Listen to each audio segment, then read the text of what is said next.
আজকের আমার আলোচনার বিষয় হচ্ছে ঈমান আনার কিছু শর্ত আছে। এখানে আরেকটা আলোচনা আছে সামনে, ওখানে ঈমান নষ্ট হয়ে যায় কি করলে, ওই বিষয়গুলো আমি কোরআন আর হাদিস দিয়ে তুলে ধরব। আজকের আলোচনার বিষয় ঈমান আনলেই না, আমরা যেহেতু ঈমান পাইনি, আমরা ঈমান এনেছি, এ কথাটা ঠিক হয়। আমরা ঈমান পেয়েছি না ঈমান এনেছি? হ্যাঁ, এটা ক্লাস চলছে, জবাব দেন তো ছাত্রের মতো। আমরা এখানে যারা আছি ঈমান কি এনেছি না ঈমান পেয়েছি? পেয়েছি। বাপ দাদা পূর্বপুরুষ মুসলমান ছিল, এসেছি ওই ঘরে, এই জন্য আমিও মুসলমান, আমারও ঈমান ওই পর্যায়ে। তো সাহাবায়ে কেরাম ঈমান পেয়েছিলেন না ঈমান এনেছিলেন? কোরআনে কারিমে আল্লাহ যে বারবার ডাক দিয়েছেন, ঈমান পেয়েছো যারা না ঈমান এনেছো যারা। ইন্নাল্লাযীনা আমানু, নিশ্চয় যারা ঈমান পায়, কি যারা ঈমান আনে। তাহলে ঈমান আনার বিষয়, ঈমান যদি কেউ আনতে চায়, বিশ্ব নবীকে আল্লাহ জানিয়েছেন, হে নবী তারা যেন আপনার কাছে আসে যারা ঈমান আনবে বলে 6টা বিষয় তাদেরকে জানাবেন, যে এই 6টা হচ্ছে ঈমান আনার শর্ত। সূরা মুমতাহিনার 12 নম্বর আয়াতে আল্লাহ এই দলিলগুলো দিয়েছেন। বিশ্ব নবীর কাছে যে মেয়েরা আসতো বায়াত নেওয়ার জন্যে, নবীজি জানিয়েছিলেন পর্দার আড়ালে বসো, তোমাদেরকে আমি বায়াত দিতে রাজি আছি, কিন্তু 6টা বিষয় ওয়াদা করে যাও যে জীবনে কোনোদিন করবা না। আর যারা দায়িত্বে আছেন, উপদেষ্টা মণ্ডলীতে যারা আছেন, কয়েকজন মাত্র হিন্দু, বাকি সবই যেহেতু মুসলিম। আর ধর্ম উপদেষ্টায় যিনি আছেন তিনি বিশিষ্ট একজন আলেম, ডক্টর আফামা খালিদ সাহেব সহ যারা মুসলমান আছেন, তাদের এই মুহূর্তে ঈমানের দাবি হবে এই দেশে কোরআনে কারিমের এই যে নিয়ম নীতি, সূরা মুমতাহিনার 12 নম্বর আয়াতে আল্লাহ যেভাবে বলেছেন যে ঈমান আনতে হলে এই 6টা বিষয় মানতে হবে। আমার মনে হয় ওনারা 3 মাস টার্গেট নিয়েছে, 3 মাসের ভেতরে এই 6টা যদি প্রতিষ্ঠা করা যায়, যেখানে বাংলাদেশ যাওয়ার কথা চলে যাবে। এই 19-20 দিনের অবস্থার পরিবর্তন দেখছেন না? এর আগেও তো বন্যা হয়েছিল, তারপরও তো এখনো পর্যন্ত একটা নিয়ম নীতিও আমরা কোরআন থেকে পাইনি, শুধু চলার চেষ্টায় আছে। ওই সময়ের বন্যায় ব্যক্তিগতভাবে কিছু মানুষ কিছু করত, আর যারা দায়িত্বে ছিল তারা লোক দেখানোর জন্য কিছু করেছিল। কিন্তু এই 20-22 দিনের, বিশেষ করে এই 7-8 দিনের বন্যায় যা দেখতে পাচ্ছি, একটা ফকির ভিক্ষা করে 300 টাকা পায়, সেখান থেকে 20 টাকা বন্যার্থদের জন্য দিয়ে দিচ্ছে। সুতরাং দেশের মানুষের মন আছে, যেভাবে মন তৈরি হচ্ছে, এই 6টা যে এখানে আল্লাহ আলোচনা দিলেন, এটা এখন সামনে নিয়ে আসা লাগবে। বায়াত শব্দটা আল্লাহ এখানে দিয়েছেন, কোরআনে কারীম জানাচ্ছে, ইয়া আইয়ুহান নাবিয়্যু ইযা জাআকাল মুমিনাতু ইউবাইয়ুনাকা, হে নবী, মুমিন নারীরা যখন আপনার কাছে আসবে, যারা ঈমান আনতে চায় যে আমি মুসলমান হব, আমি ঈমানদার হব, আপনার কাছে যারা বায়াত নিতে চায়, আপনি তাদেরকে 6টা বিষয় পরিষ্কার করবেন যে তোমরা মানবা কিনা বলো। যদি এই 6টা বিষয় তারা গ্যারান্টি দিতে পারে, তারা আমি আল্লাহকে গফুর আর রহিম হিসাবে পাবে। বলেন আল্লাহু আকবার। দেখেন তো আমরা যারা ইমানদার বলে দাবি করেছিলাম, এখনো করছি, সামনে করবেন, এই 6টা বিষয় আমরা মানতে পারি কিনা? 1 নম্বরে আল্লাহ ঘোষণা দিয়েছেন, আল্লাহ ইউশরিকনা বিল্লাহি শাইআ। হে নবী, তাদেরকে জানান তোমরা দুনিয়ার সাই করো না কারো শিরিক করবা না, আল্লাহর সাথে অংশীদার স্থাপন করাবা না, তার সাথে পার্টনারশিপ করা যাবে না। এই কথাটা যেহেতু পৃথিবীর যত জাতি আছে মুসলমান বাদ দিয়ে সবার বিরুদ্ধে যায়, এই জন্য আয়াতের ব্যাখ্যা করলে দুনিয়ায় মুসলমান বাদ দিয়ে যত জাতির লোকেরা আছে তারা আমাকে শত্রু মনে করে। আল্লাহর সাথে পার্টনারশিপ করা, শিরিক করা, এটা শুধুমাত্র মুশরিকরা করেছে তা না, দুনিয়ায় যত জাতি আছে সব আল্লাহর সাথে শরীক করে ফেলেছে। সেটা ইহুদি হোক, খ্রিস্টান হোক, বৌদ্ধ হোক, মুশরিক হোক, কথা বলে না কেন? নবীর ঘোষণা ছিল, আল্লাহ পাক জানিয়েছেন আপনার কাছে যারা আসবে তারা যেন শিরিক না করে, এইটার গ্যারান্টি দিতে বলেন। আমরা এই শিরকুন শব্দের ব্যাখ্যা পড়েছি, শিন র কাফ। শিরিক প্রধানত 4 প্রকার হয়: শিরিক বিজাত, শিরিক বিসিফাত, শিরিক বিল ইখতিয়ার, শিরিক বিল হুকুক। তাফসীরের ভাষায় আমরা ভাগ করে করে দেখেছি, এক একটা 4 ভাগ করে হয়, 4 4 16 ভাগ। এরপরে ওইটা আবার 4 ভাগ করা যায়। শেষ পর্যন্ত আমি মিলিয়ে দেখেছি ফি জিলালিল কোরআনে 120 প্রকার শিরিক এই পৃথিবীতে মানুষেরা আল্লাহর সাথে করতে পারে। পয়েন্ট আকারে বলতে গেলে দেরি হয়ে যাবে, আমি কয়েকটা পয়েন্ট শুধু মনে করাচ্ছি। আল্লাহ যেটা পারে ওইটা অন্য কেউ পারে, এই বিশ্বাস করার নাম শিরিক। আল্লাহকে যে সম্মান দেওয়া হয় ওই সম্মান অন্য কাউকে যদি কেউ দেয় ওইটা শিরিক। কথা বলেন না কেন? এ জাতিকে অনেকেই সূক্ষ্ম ষড়যন্ত্রের মাধ্যমে বিভিন্ন জায়গায় শিরিকের আমদানি করে জাতিকে মুশরিক বানানোর জন্য উঠে পড়ে লেগেছিল। গুরুত্বপূর্ণ ভূমিকা যারা পালন করেছে, বিভিন্ন দাদাদের কথা শোনার মাধ্যমে, তার ভেতরে শিক্ষা ব্যবস্থায় যে 2 জন ছিল পরপর, এই 2টা কোথায় পৌঁছিয়েছে শিক্ষাকে? কোটি কোটি টাকা খরচ করে একজন মানুষকে বিভিন্ন মোড়ে মোড়ে দাঁড় করিয়েছে। কি সম্মান তার দিলেন আপনি? একটা দিনও যেতে পারেনি, 1:30টার সময় পালিয়েছে। বিকাল হতে হতে সারা দেশের সব দাঁড়ানো মানুষগুলো শুয়ে পড়েছে। এমনকি আমার কুষ্টিয়ার যে দৃশ্য দেখলাম, যেটা এখন শহীদ চত্বর হয়েছে, ওটা মুজিব চত্বর ছিল। ওইটা ভেঙে এত শক্ত, চাপা ভাঙাও যায় না। বহু কষ্ট করে 3 ঘন্টা চেষ্টা করে করে মাটির সাথে মিশিয়ে দিল। কি পেলেন আপনি? এই যে কোটি কোটি টাকাগুলো যদি এখন থাকতো, অন্তত ওই টাকা এখন পুণ্যার্থীদের ভেতরে দেওয়া যেত। আর আমার তো কোরআন হাদিস পড়ার পরে ধারণা যা, ওই মূর্তি বানানোর টাকাগুলো যদি আমরা আজ বন্যার্থ এই মানুষদের কাছে দিতে পারতাম, বঙ্গবন্ধুর কবরে মহান আল্লাহ আরো শান্তি বৃদ্ধি করে দিত।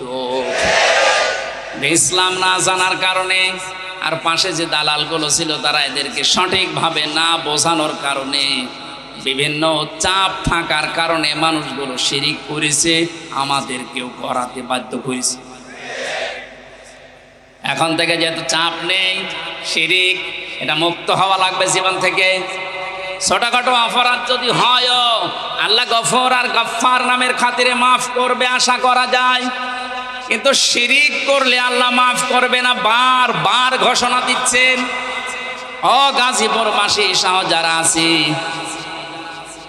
এ কথাটা গ্যারান্টি আজকে দেওয়া লাগবে যে আগুনে যদি পুড়িয়ে ফেলেন, যদি টুকরা টুকরা করে ফেলেন, ওই ঝিনাইদার এমপির মতো করেন, ঝিনাইদা এমপিকে হিরণ নামে তার পিটিয়ে মেরে উলঙ্গ করে 4 রাস্তার মোড়ে টাঙিয়ে রেখে থাক, এরকমও যদি আপনাকে করে দুনিয়ায়, জেলখানায় মাওলানা মুফতি জসিমউদ্দিন রহমানের মতো 11-12 বছর না, বিশ্বানন্দিত মুফাসসিরের 13 বছরের মতো না, 100 বছরও যদি আপনাকে রেখে দেয়, কোনোদিন আমি শিরিক করব না। এটার গ্যারান্টি নিয়ে মারা যেতে পারলে আপনি জান্নাতি।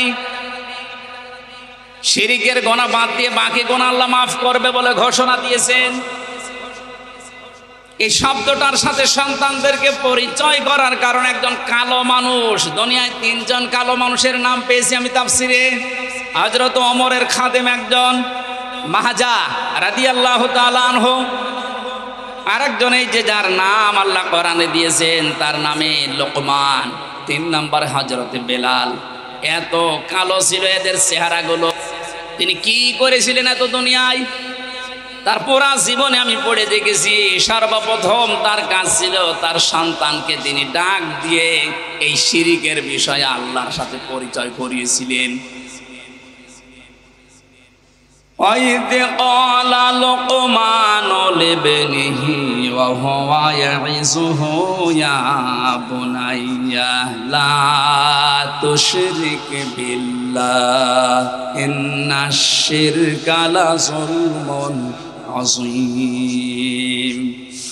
স্মরণ করো ওই সময়ের কথা যখন হযরত লোকমান তার আদরের সন্তানকে ডাক দিয়ে বলেছিলেন, হে আমার আদরের সন্তান, তুমি কখনো আল্লাহর সাথে শিরিক করবা না।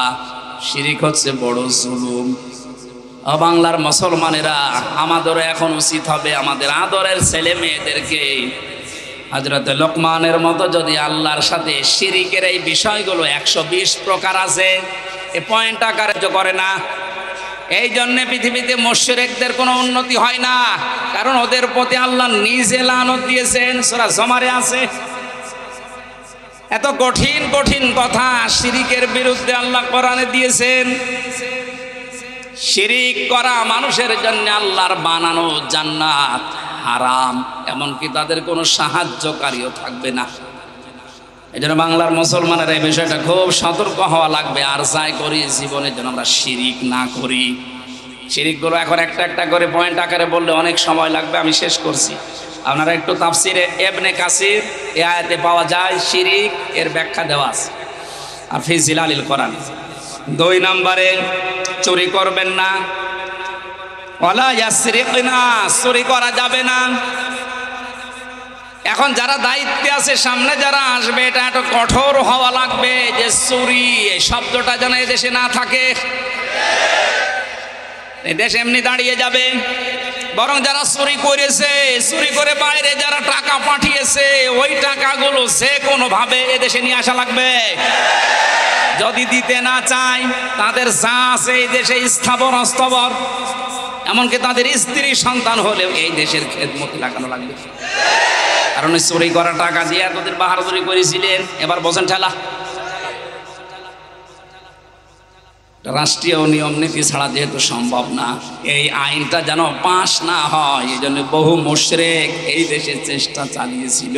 এমনকি আয়াতকে তারা বর্বর আইন বলে ঘোষণা দিয়েছে।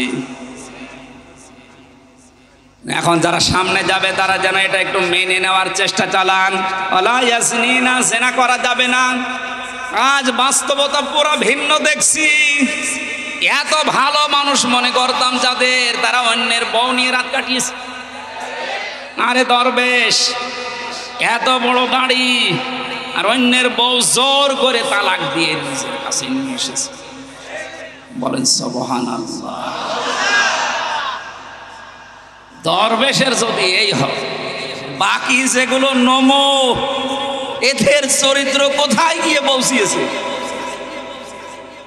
আর এরা আলেমদের বিরুদ্ধে ধর্ষণ মামলা দেয়।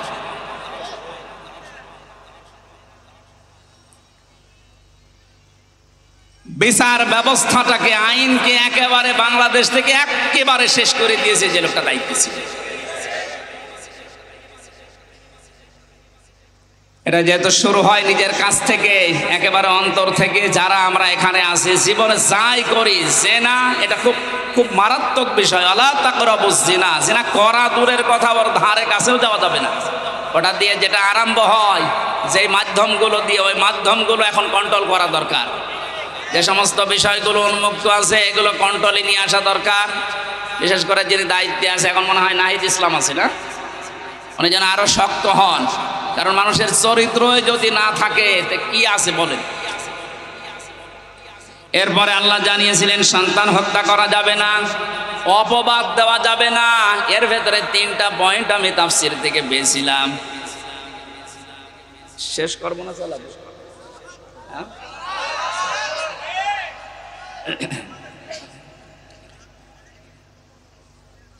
ভালো ভালো কোনো কাজ যদি যারা দায়িত্বে আছে তারা আঞ্জাম দিতে চায়, তাদের এই ভালো কাজে কোনোদিন অবাধ্যতা প্রকাশ করা যাবে না। এই 6টা গ্যারান্টি আপনি আপনার এই যারা আসতেছে এদের কাছে নেন, তারপরে বলেন যে তোমাদের ঈমান তোমরা এনেছো। আল্লাহ আমি সহ যারা এখানে আছি এই বিষয়গুলো সামনে নিয়ে এসে কাজ করার তৌফিক দাও, আমিন। মাহফিলে এখনো আপনারা দেখছেন 2জন বক্তা আছে, আর আজকের আলোচনা আমার টাঙ্গাইলে। ভাই যে জানি, আমি তো জানি না যে এখানে মাহফিল আছে। কুষ্টিয়াতে একটা অনুষ্ঠান ছিল, বাংলাদেশ জামাত ইসলামী কুষ্টিয়া জেলা শাখার উদ্যোগে 500 আলেম আজকে এসেছিল। আমি ওখানে ছিলাম, মনে করলাম এটা বাদ দেবো। ওনারে বলেছিলাম 12টার দিকে যে ভাই এটা বাদ দিলে হয় না, না আসতে হবে। এই জন্য ওনার ওই 12টায় শেষ করি আমি চলে এসেছি। এখন আর মাত্র 1.5 ঘন্টার সময় আছে। টাঙ্গাইল সে ভুয়াপুরে যে ওঠা লাগবে, ওইটাই আমার আজকের মাহফিল। যেটা এখনও বড় ভাইরা 2জন আছে, আলী হাসান ওসামা ভাই আছে, শাহেদ জামাল উদ্দিন ভাই আছে, ওনারা বড় বড় মুফাসসির তাফসীর করবে। আমি আজকে শেষ করে দিচ্ছি ভাই। আগামীতে আরও আশপাশে যেখানে আছে ওই জায়গায় আমার এই রাত 9টায় তুলে দিয়ে যতক্ষণ পারি কথা বলবো। মাহফিলের খরচের জন্য আমার এই যে সাইফি ভাই আপনাদের অনুরোধ জানিয়েছে, ভালো কাজে যেন টাকা আপনারা খরচ করেন। যারা এসেছেন 2-4 মিনিট ওনাদের সাহায্যের জন্য যারা যাচ্ছে একটু মন খুলে দিন। এই যারা আছেন কয় আপনার লোকজন আছে না ভেতরে? ওই যে যারা যাচ্ছে যুবকেরা, যতটুকু পারেন আপনি 1 টাকা হলেও দিয়ে যাবেন ভাই। আপনার 1টা টাকা হলেও কোরআন প্রসারে যেন থাকে, এটা সাদগায়ে জারিয়ার সওয়াব হবে। আল্লাহ আমাদের সমর্থ অনুযায়ী দান করার তৌফিক দিন। এখন আজান হবে, আজানের পরে আপনার এখানে নামাজ পড়ে মাওলানা শাহেদ জামাল উদ্দিন ভাই উঠবেন, অনেক বড় আলেম এবং গবেষক। ওনার কথা আপনারা শোনেন। আমি বিদায় নিচ্ছি। আগামী কয়েকদিন পরে আবার আশপাশে আমি শুনলাম যে মাহফিল আছে, ওখানে কথা বলবো ঈমান ভঙ্গের কারণের উপর ইনশাআল্লাহ। আসসালামু আলাইকুম। কোথায় আছে ভাই এর পরবর্তী? সম্মানিত হাজিরিন, আমাদের এখানেই জামাত হবে। জামাতের পরে আমাদের পরবর্তী মেহমানের আলোচনা আমরা শুনবো ইনশাআল্লাহ। আমরা যাদের অজু আছে আমরা সারিবদ্ধভাবে দাঁড়িয়ে যাই, নামাজের প্রস্তুতি নিই ইনশাআল্লাহ।